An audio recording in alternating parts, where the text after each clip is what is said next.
as long as we have Donald Trump in office. That's just the way it's going to work. I am sorry. I'm very sorry. Yeah, so, I mean, I don't know what he's thinking here. With two moderate Democrats, Republicans, literally. I mean, I really do not care with them anymore. I really just do not care anymore. Just literally, guys, can you please run as Republicans? Two moderate Democrats are signaling their support for Pompeo. And early on Monday, the confirmation of the United States top diplomat by the full Senate was later this week, is all but secured away. So he's going to become our CIA director. That's it. Our Secretary of State, probably one of the worst nominees since the last one Donald Trump appointed. Like, do you know what he believes about gay people? I mean, like, can we be real here? Yeah, so Senator Mitch McConnell, Republican of Kentucky and the majority leader, intends to move the chamber to begin debate on Pompeo's nomination as soon as Wednesday, with a final vote expected before senators leave Friday for a week-long recess. But supporters of Pompeo feared that he would become the country's 70th Secretary of State with a bruised standing on the world stage after a Foreign Relations Committee rebuke. I understand that in the climate we are in, I understand the polarization we have as a nation. Senator Bob Corker of Tennessee became his chairman said on Monday, but Corker touted Pompeo as one of the most qualified secretaries of state in history, ticking through his resume. What is his resume? I don't understand. What did he do? Was he the CIA director? Was he a senator? I'm pretty sure he was like a Tea Party senator or something like that.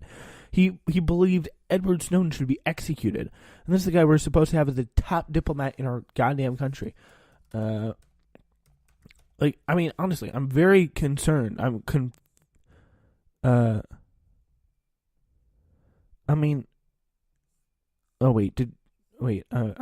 confused here. So yeah, I mean, Mike Pompeo, I think I've done this before.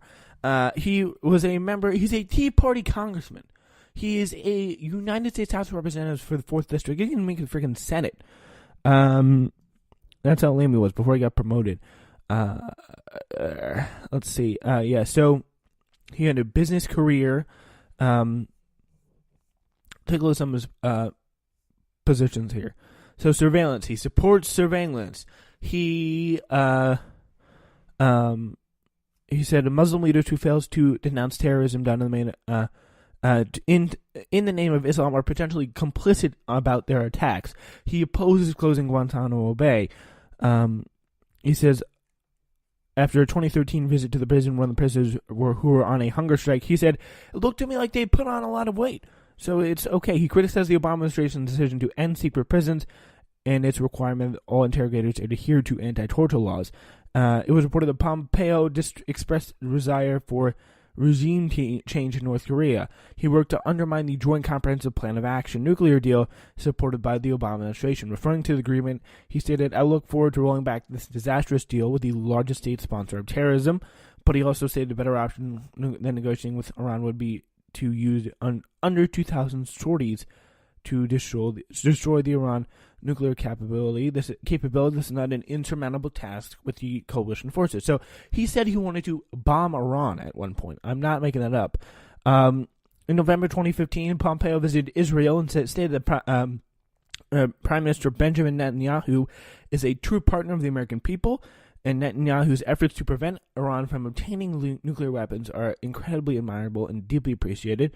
He also stated the fight against terrorism, cooperation between Israel and the United States have never been more important, and that we must stand with our ally to put a stop toward terrorism.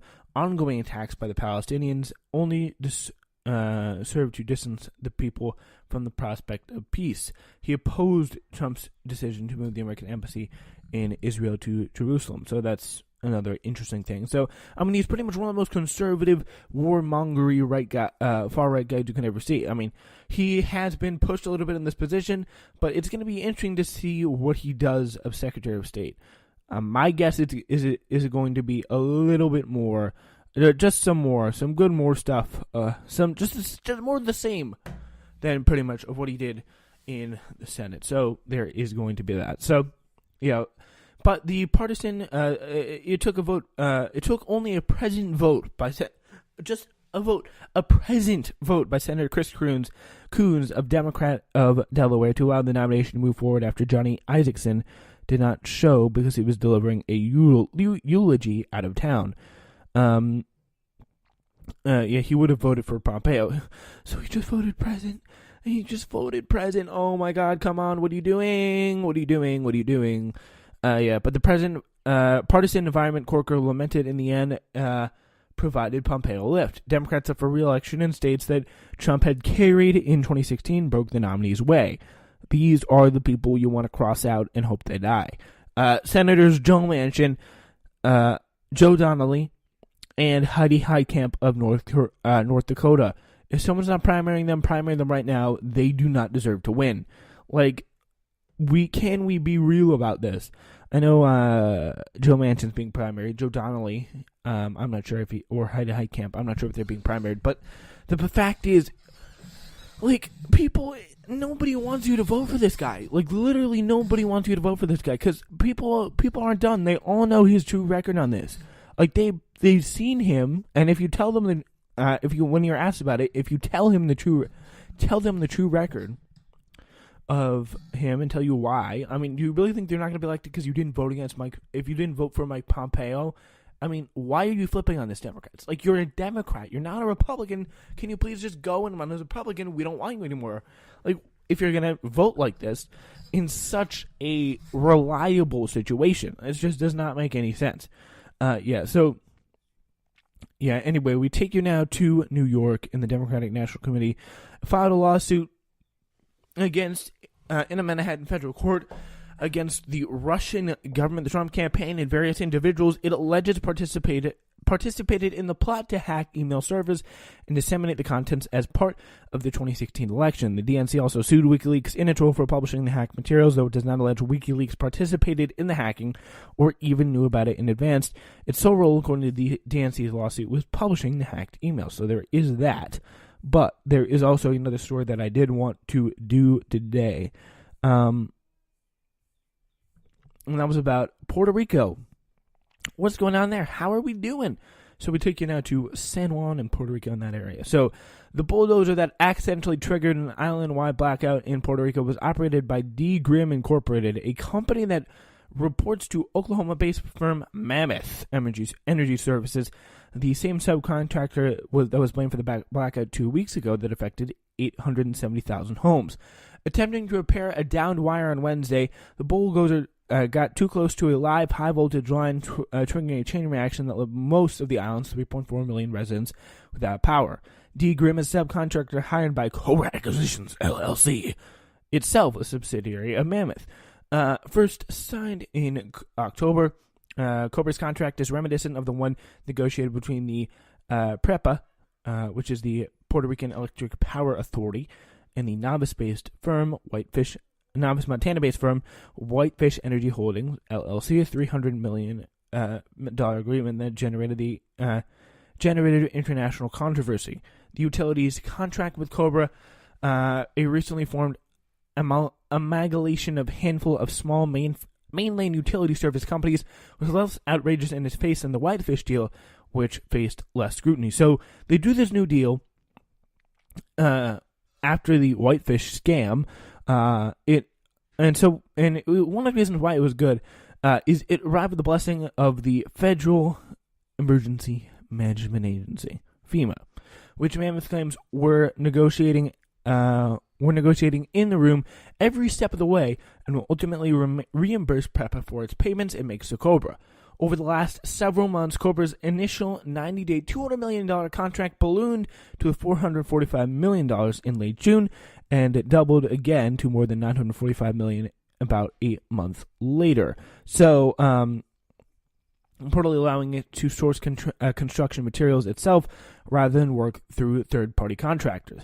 While such generous contracts are an obvious boon for companies like Cobra, Freddie San Martinez, the president of the Utility Workers Union, UTIER, UTIER is how it's spelled, doesn't see them as one for the island's residents. So it doesn't seem to. It's good for the companies, but it's not good for Puerto Rico. Surprise! Puerto Rico gets pretty much screwed again through no fault of their own.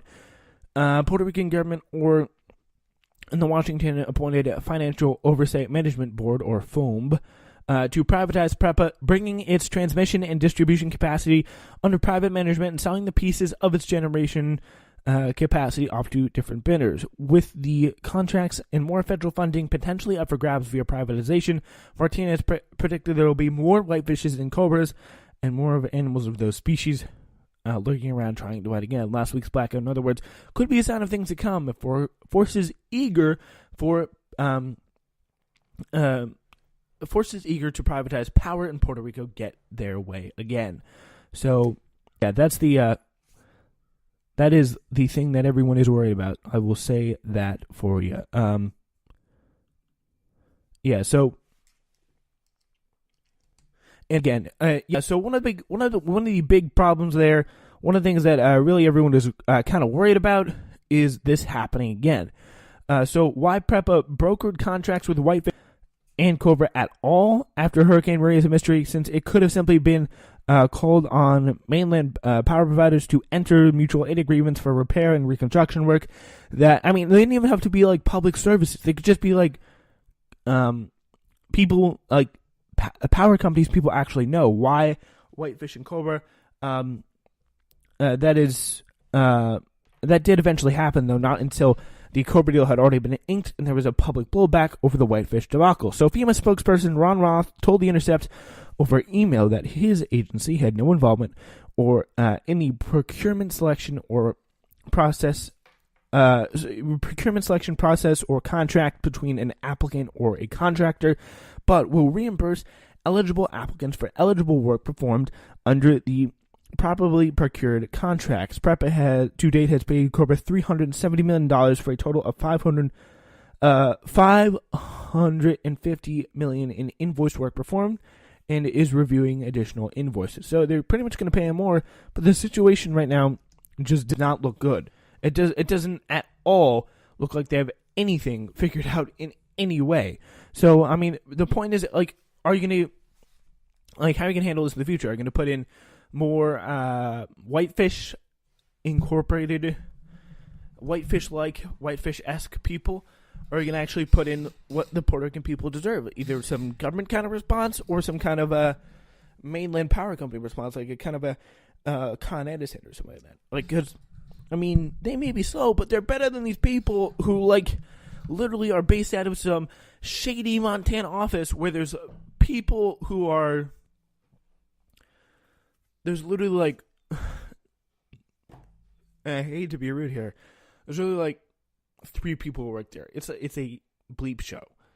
It really is a bleep show. And it's way better than the Puerto Rican people deserve. They need to have that island fully functioning and running, because it's just really a cool place to be.